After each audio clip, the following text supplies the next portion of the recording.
On lokakuun loppu ja ässät kaivautuvat taas koloistaan viettämään tänään alkavaa ässien omaa viikkoa, eli aseksuaaliviikkoa. Tervetuloa siis tähän videoon, jossa käsittelen tätä viikkoa ja sitä, miten sitä viikkoa voi viettää.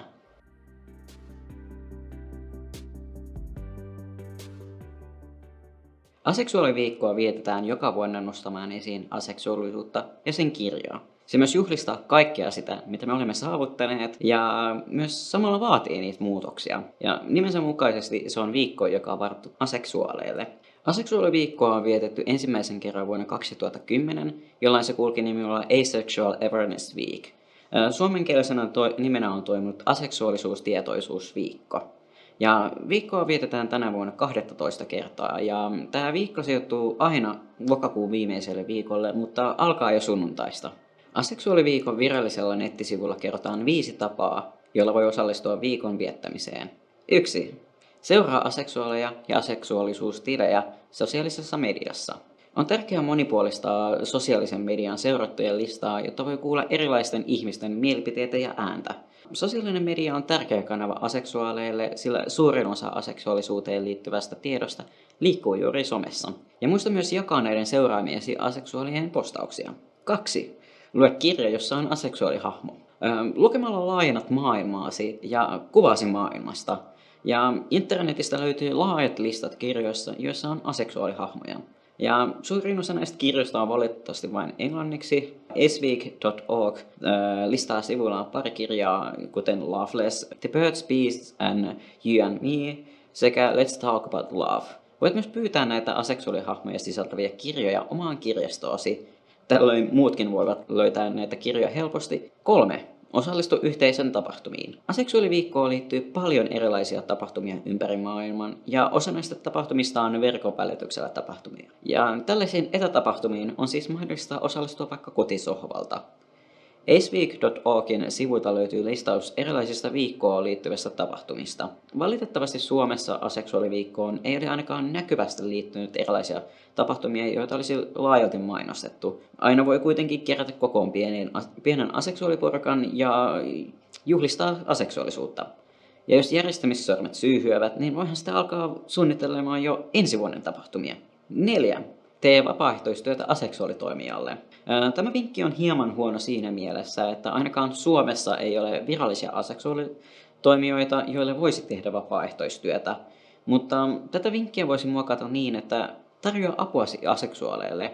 Kysy, miten voisit auttaa esimerkiksi aseksuaalijutuissa ja aseksuaalien tekemiä tuotoksia ja anna aikaasi ja tukeasi. 5. Lahjoita aseksuaalitoimijalle. Meillä täällä Suomessa ei ole aseksuaalitahoa, jolle lahjoittaa, mutta maailmanlaajuisesti löytyy runsaasti erilaisia toimijoita, jotka kaipailevat myös rahallista tukea. Tällaisia organisaatioita ovat esimerkiksi aseksuaaliviikkoa järjestävä Ace Week, aseksuaalin näkyvyys- ja koulutusverkosto AVEN sekä aseksuaalien ja aromaattisten toimijat Aces and Eros ja The Ace and Ero Advocacy Project.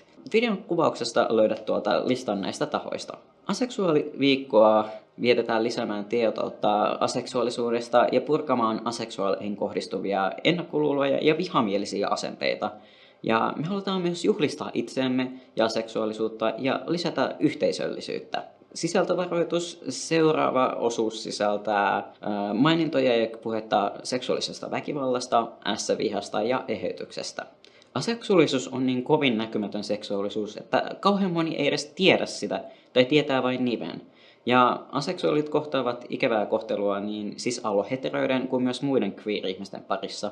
Esimerkiksi aseksuaalien queeriyttä kyseenalaistetaan jatkuvasti ja meitä väitetään huomiota hakeviksi heteroiksi. Sitten samalla me ollaan cis-heteroille liian queerejä ja liian erilaisia, eikä kuuluta vähän kumpaakaan.